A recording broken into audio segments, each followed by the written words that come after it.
about the mic. And so there, as you know, a big part of the challenge of renovating the gym is minimizing the interference we run with all the people who use the gym, right? So, you know, it's hugely booked up and busy most days and most nights of the week.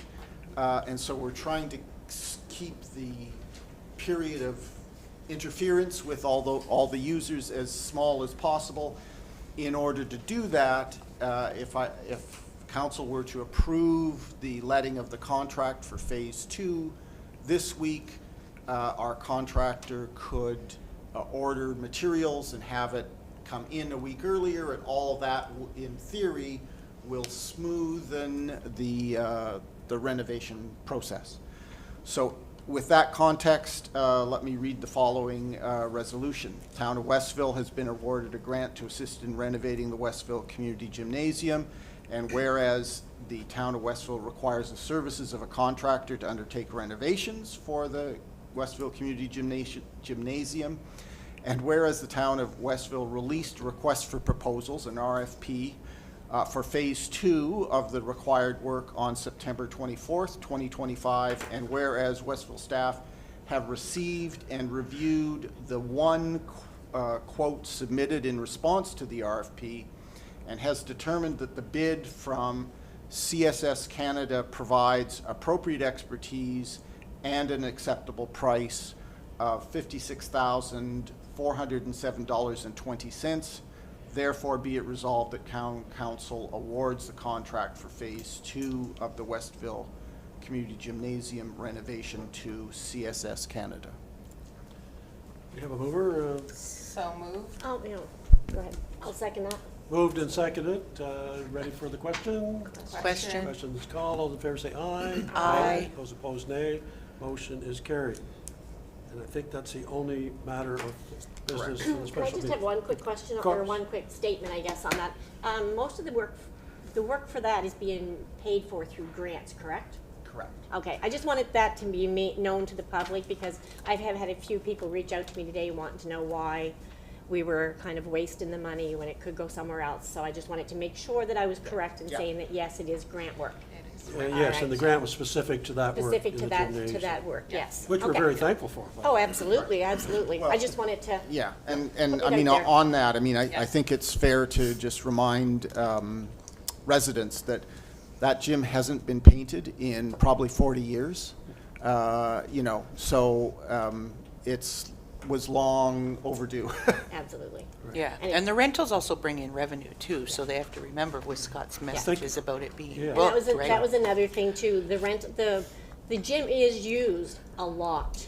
It's As of used a tonight, lot, yeah. Because I couldn't find parking. Exactly, but like I said, people are thinking that Well, it's not used that someone's much, out so I there just for wanna spots. make sure the public knew that, yes, it's rented a lot, so. I just wanted Constable Clark to know that I'm not parked illegally tonight. So. I admit freely I have been before. Necessity, right? We've already Yeah, discussed the the gym, I don't think illegal has been parking painted with since Con- Constable I don't Clark, so. I don't think the gym has been painted since Councilor McGregor was, a student there. 32 years ago, Right? probably. And 20 years before he became a student there, I believe. It looks lovely inside, and the floor is gonna be It's gonna be- just it's the gonna be a- icing on top of that, it's gonna so be it's gonna be wonderful when it's beautiful. finished. Yeah, All absolutely. right, so with that, Yep. stand adjourned, the special meeting. Now going to move into calling to order our committee of the whole meeting. Going to begin by acknowledging that we are in Mi'kmaq, the ancestral and unceded territory of the Mi'kmaq people, that we are all treaty people as we honor the treaties of friendship and peace and friendship many years ago as we work towards reconciliation. And I'm proud to say that we're flying the Mi'kmaq flag outside, and we will be for this month and then perhaps longer. As well, we are going to be dealing tonight with the first matter that's going to come before us is our journey, our first step on a journey towards understanding and gaining knowledge on the report of the Commission on Truth and Reconciliation. As you all recall, and we have them on display up above here, we all signed a pledge to do that, this council, to gain understanding of the Commission's report and to take action. And so more importantly than understanding, which is the first step, obviously, to anything, is finding a way that we can actually take action to work upon the recommendations that come out of the commission. I should introduce so make sure that our roll call, that everyone is here. Councillor Dunn, to my right, Councillor McGregor, soon to be Deputy Mayor McGregor, if not tonight, I think next meeting, yeah, next week. CAO Weirs, to my left, Recording Secretary Reid, Councillor Fraser, and Deputy Mayor, soon to be back to Councillor McKinnon, and myself, Mayor Lenny White. With that, I'm delighted to say that Chief Tamara Young from Pictou Landing First Nations is with us this evening. And we reached out to Chief Young to help us get started on our journey towards understanding and reconciliation. And I thought I suggested, because I had the opportunity, as I mentioned previously, I think, to attend the ceremony at Pictou Landing First Nations with regard to the Truth and Reconciliation Day. And at that point in time, I guess Regional Chief now, Andrea Paul, spoke on the 6 principles, the 6 guiding principles that came out of the report, the Truth and Reconciliation Commission. I thought that was an appropriate place for us to start with our learning. It's sort of the high level, sort of overview of the recommendations, of the 94 recommendations that came out of the Truth and Reconciliation Commission's work of 8 years, I think it was 7 to 8 years of work compiled in that report. So I thought that was a good place to start, and and our goal, as I said in the beginning, will be to gain an understanding of some of these things that we can actually take action on some of the recommendations that came out of the report. So with all of that, thank you once again, Chief Young, for coming, and the floor is yours. I think we probably want you to come up and provide you with a mic, so that, because we are live streaming on YouTube, just so you know. Pardon? I can see that. Thank you. Yeah. Not formal, right? No, it's not formal at all. So you can sit too if you you can take it and sit. You can sit. You can actually sit beside Councillor Dunn if you wish. Okay, If you're more comfortable. I don't bite. thank you for that. Maybe. Just to the left. Just to the left. So, good evening, everybody. Thank you for the invite, Mayor White, and thank you for the land acknowledgement. I do appreciate that. So I'm just gonna go back to where you started. You seem to know a lot, so thank you for coming and letting me reiterate some of that knowledge. The Truth and Reconciliation Commission was created in 2008 through the Indian Residential Schools Settlement Agreement, which was the largest class action settlement in Canadian history. Its purpose was to uncover and document the truth about what happened in residential schools, acknowledge the harm caused to Indigenous children, families, and nations, lay the foundation for reconciliation between Indigenous and non-Indigenous peoples. The Truth and Reconciliation Commission was led by Justice Murray Sinclair, Chief Wilton Littlechild, and Dr. Marie Wilson. And the TRC was operational for 7 years, from 2008 until 2015. The residential school system itself ran from the 1870s until 1996. More than 150,000 First Nations, Inuit, and Métis children were taken from their families and forced to attend residential schools across Canada. These schools were funded by the federal government and operated mainly by churches. The goal was to kill the Indian in the child and erase Indigenous identity, language, and culture. Many children suffered neglect, hunger, loneliness, and physical and emotional and sexual abuse. Many never returned home. Thousands died and were buried in unmarked graves. The legacy of these schools continues today, affecting families, languages, and cultures across generations.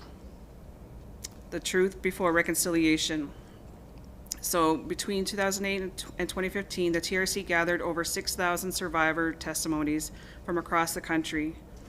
And through these stories, the TRC confirmed that the residential school system was a form of cultural genocide. The Commission's final report in 2015 concluded that reconciliation cannot happen until all Canadians know the truth. which is where we have those 94 calls to action. In 2015, the TRC released 94 calls to action, a roadmap for change and healing. They call upon all sectors of society, governments, churches, schools, businesses, and individuals to take responsibility for reconciliation. And then, so the main pillars that you wanted to know more about, Mayor White, was the child welfare, the education, language and culture, health, justice, and reconciliation between governments and businesses. And why the calls to action matter. They're not just recommendations, they are commitments to justice, education, healing, and relationship building. While some have been fulfilled, many remain incomplete, and every community, organization, and person has a role to play.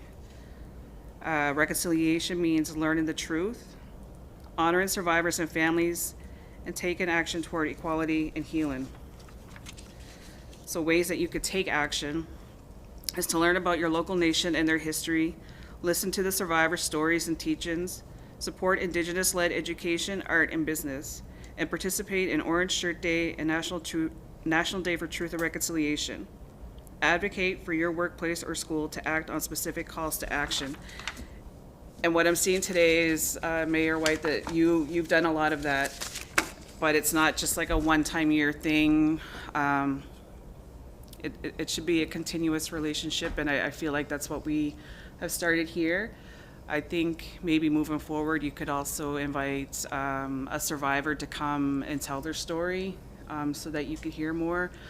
My grandfather was a survivor, and it's not just the survivors, it's their descendants who have suffered as well. So my grandfather, he lost his language because he went at a very young age. And when he came back to community, once he graduated and was done with school, he came back to the community. He lost his language, and he was kind of treated as an outcast. He was made fun of. So he didn't really feel like he belonged, even though, you know, that's his family, but he felt like he did not belong. He felt like a stranger. And instead, he did abandon his family because he felt alcoholism, and that's just, you know, that's only one story right there, but it affected my father, which affected me and my siblings as well. And like I said, like, that's only one story. There are so many other stories, and not all are the same. So thank you again for letting me to come and speak my truth to you all. If there are any questions, ask them now. Thank you very much, Mayor. Council, anything to add to question? Now's a great opportunity. We have Chief Young here, so if you have a question or a comment, more than Do you appreciate have it. any questions? I'm just very grateful. I appreciate that you came to share knowledge with us tonight, and that you've taken this time to continue to build community with the town of Westville. So thank you. You're welcome. Yeah, I'd like to A lot thank you. of- Yeah, this means a lot to me. I admittedly was in the dark back when the commission was doing their work. But immediately when it came out, my family and I took some action. We were raised in the Catholic Church, and I have excommunicated now. I've removed myself from the register. I don't want to be associated with what I learned throughout that report. It hit us hard. I have family out in Buckingham, so, and my aunt's father was a survivor of the schools. I've learned a lot of stories. I've had a lot of conversations, and I feel very deeply that it's time to take action. I've been trying to live it, and so I'm always happy when, towns or businesses are also jumping in, and I'm there. Thank you for that. And I appreciate you coming along. Thank you very much. I think that's the point that we want to make, Councillor Fraser. I think you hit it on the head. I think I just heard it, someone told me today, they attended a session with regard, it was a blanket exercise. Pepper, you're familiar. Yes, You're that was probably another familiar with it. suggestion that I was going to bring up. Right. Thank you. Yes, yeah. They're amazing. And I think the term that was used by the presenter, was conveyed to me, was instead of calling it reconciliation, it should be called Reconciliation. reconciliation. Yeah. Yes. Reconciliation, right? Yes. And I think that's the point that I want to make, is that, you know, as a council, as a town, hopefully, you know, we are the legislative leaders, at least of the town, that we adhere to that, and that we don't just, and you made a comment, I think, you know, that they weren't just recommendations, they were calls to action. Yes. Right, those 94 calls to action. They weren't, you know, a lot of times we get reports and they're called recommendations. Yes. But I think it's important for us to remember that, right? And another thing too, so the term reconciliation, it gets thrown out there a lot. And to me, the word means nothing unless it's backed by the action, hence reconciliation. Correct. Exactly. And that's the road we want to go on. And that's why we need your help. Yeah. And your elders' help, I'm sure. And Yes. I take note of your comment about, you know, having some of the survivors or even descendants of survivors come Yes. forward. Because we Yeah. understand, I believe, if I'm correct, that it's just generational. It didn't just affect those that were in the schools, but their families for generations, right? Correct. So we want to gain a better understanding. And so the reason for gaining the understanding is to determine what action we actually can take as a community, you know, to move forward with the reconciliation part, Yes. right? Yeah. And it's not an old history, so the No. last residential school was closed in 1997, Right, right? So right. every Yeah, it's First Nations fresh. person is a descendant of residential schools or part of that community. Right. 100%. Yeah, yeah. Across Canada. Yeah. So what I propose to do is that our committee of the whole meetings moving forward, we have this once a month, Yeah. is that we spend at least a bit of our time in the beginning of the meeting looking at different aspects of the calls to action and see which ones we can actually take action on ourselves. Yeah, that would be You great. know, one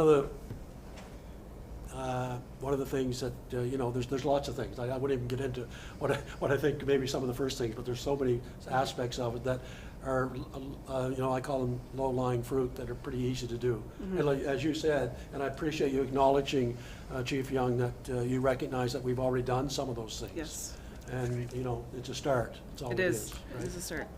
And that's, that, just starting, I think is a big step. A lot of people, they talk, but, you know, you're walking the walk. And we do the land, you know, we do the land acknowledgement every meeting that we have here in Westville. Yeah, Um, I was looking at some of your videos to kind Right. of see what to expect. But and I was thank going you to for say, that. you know, sometimes it can become, you know, it's just you think it's just a matter of, you know, it's a formality. It's something that's always there.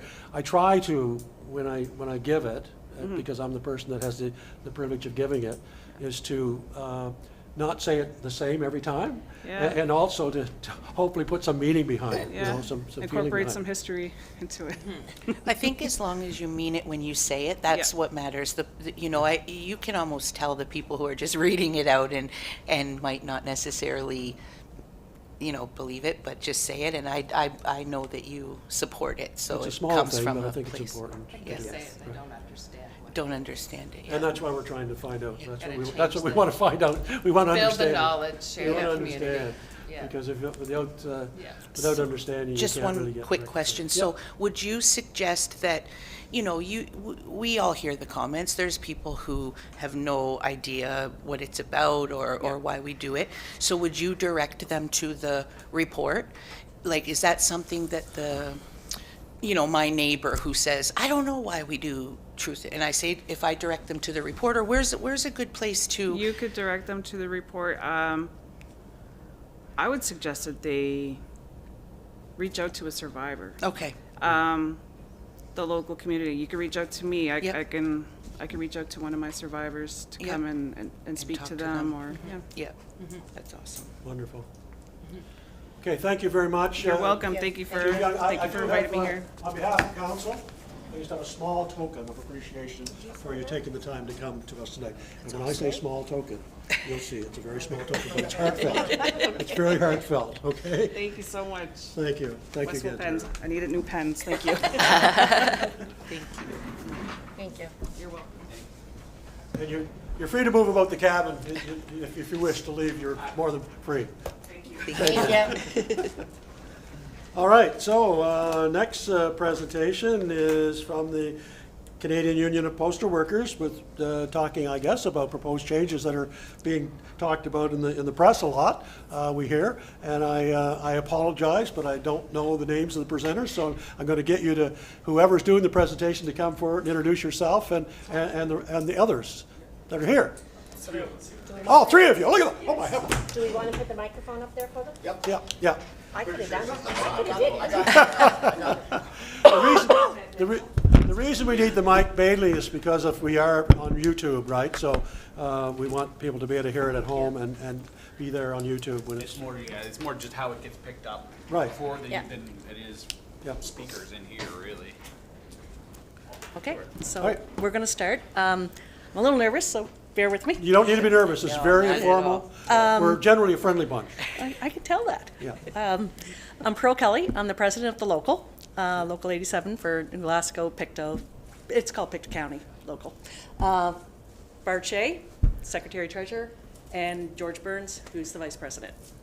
So what we are here to do is not create fear in people. We don't want fear. We don't want fear in the community or anything else that you're losing your post office, right? Or anything like that. We're here to educate you guys. We want the community support. We don't want to see you lose your post office. But with the directive of the Liberal government right now, they've lifted that moratorium, if I can say that properly. And that means that every post office in Pictou County, basically everyone in Nova Scotia, is on the cut and block. That's scary. It's realistic, though. That's what they have done. There was 3 post offices in Pictou County that were covered also through our collective agreement. Because we have no collective agreement and we're still bargaining, they're on the cut and block. That was New Glasgow, Stellarton, and Pictou. The one here in Westville is on the cut and block. Trenton was on the cut and block. Every single one of them. I do Hopewell, I do Salt Springs. They're all listed to go. There is no real criteria. They will make that criteria. So that's one of the first things that we need to figure out. What is actually going to be the criteria for keeping a post office? Second thing I want to bring to you guys' attention is that the post office right now, you hear it in the news that they're losing money. They're not losing money.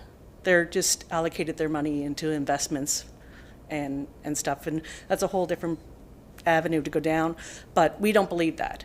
And there's ways that we believe that, yes, Canada Post can actually be more beneficial, and that's through postal banking. There's no bank here in Westville.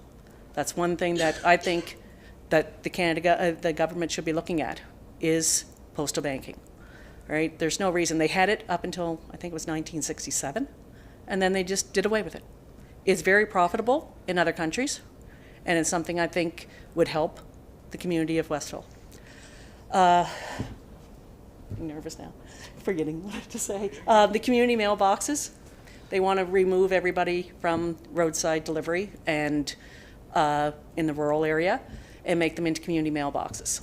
We're not in favor of that at all. That causes, if you haven't heard, in Toronto and Mississauga, 344 charges were laid against people for theft. Their parcels were stolen. They were stealing it for their identity. And like I said, I'm not here to cause fear or anything. I'm looking for the community support to keep our post office. Keep it essential, because that's what we need. And if these gentlemen would like to say anything more? It's just more accessible, these community mailboxes, the higher the crime. So right now, if we can keep the door-to-door in the rural areas, it's more safer because we're actually delivering it to your door. Whereas if it goes to the community mailboxes, those mailboxes are easily broken into. So they're not secure, they're not watched 24 hours a day, 7 days a week, there's no cameras with them. So the more accessible it is for unfortunately, the criminals, the more likely it is they're going to be broken into. It means the crime's going to go up, the identity theft's going to go up, parcels, checks, documents are all going to go missing. So the more we can keep it into your house, the better it is. The only thing I'm going to add to that is just to keep in mind that the workers of CUPW are here for the community. We're the ones that are trying to fight to keep your guys' post offices open. It's not the CEOs, the ones that are at the top, the Doug Ettingers. They're just there to make that money, to make sure they have, as they call it, their danger pay, their bonuses. It's the workers that are putting in the effort to try and keep it there. Like, I personally work in New Glasgow. I do door-to-door delivery. I would love to keep that in New Glasgow, especially that we have an aging community and a lot of people rely on that. That's what I'm out here fighting for. In addition, I don't see why it has to stop at New Glasgow. I don't see why Westville or Trenton or Stellarton can't have door-to-door delivery. I live in Pictou. I would love that. I would love to come home at the end of the day if I had to work some overtime and I get there at 5 o'clock and, oh, my aunt's letter's there. Great, fantastic, right? I don't have to go out of my way or get my wife to pick it up. I would love it just right then and there when I come home. These are some of the ideas that the union would like to expand on. We would like to make a post office more like a cultural hub or just kind of like a community hub. We want to expand the services into doing wellness checks, that we do have that aging demographic. And I know like during COVID and even during now, me and George and Pearl are some of the only people that these individuals see on the regular basis, right? I know, like, you go through and you're like, oh, hi, Jane, how you doing? Oh, doing good today. What's the weather like? Oh, it's good, doing pretty good. Hopefully the rain holds off. That type of building relationships is what really makes the community strong, and that's the kind of things that we're fighting for.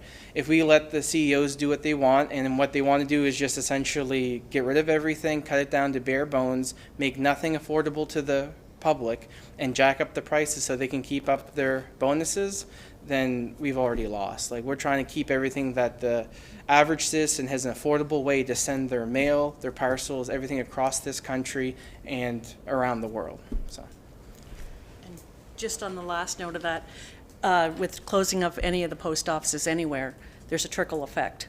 That means other businesses will feel that pinch, right? Right now, if they ended up closing, for example, New Glasgow, even Westville, you're looking at courier drivers gone. Mike's Courier would lose business. Matt's Taxi, if they got rid of letter carriers, would lose business. These are realities, right?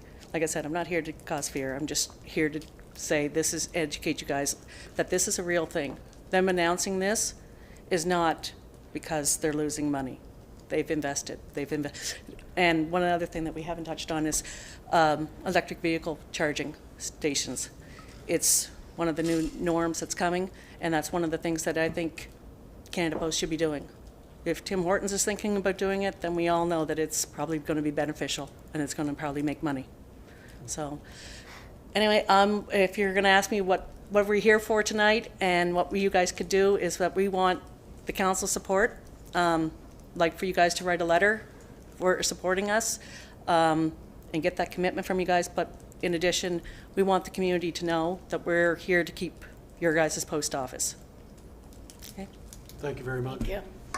One last thing. Basically, if you're an elderly, if you have a disability, no means of transportation, they do not care about you. We do. We're fighting to keep that for you guys. Well, we have somewhat of a vested interest, I guess, as a council, as a town. You're probably aware, but we actually own the post office building. So, you know, they're a tenant of ours, and nobody wants to lose a tenant once you have one. After that alone, I think we'd be supportive of, you know, that position. Obviously, we don't want to see that post office closed. It is a valuable part of the community of Westville, there's no question about it. Yes. And it is a social, I'm sure, for those that are still have use of that have their mail at the post office, because we have a lot of community boxes, as you already know, very in Westville as well. There's one right across the street, actually. But those that go there, I know that it becomes sort of a social thing as well, as you referenced. So, you know, there's lots of reasons. So I think what I'd ask, maybe on behalf of council, if you can just send to Scott here, our CAO, who we should be directing if we choose to do something as a council, who we should perhaps direct that information to, or comments to, right? Council, any question? I think that's good. Thank you. Good? Thank you. Thank you. Thank you. we're just going to get that contact All right. information. Yeah. I'm pretty sure I know who he's looking for, but does he want me to? I'll give you my Email. number and email address. Oh, here, I have something for you guys. I happen to have a few town pins. Well, Presenters there we don't go. usually get anything when they come here, but you guys just lucked out because I had 3 sitting on my desk. Look at that. Thank you very much. Thank you. Oh, so there's no election this year? There's no election, there's no election this year, Lenny.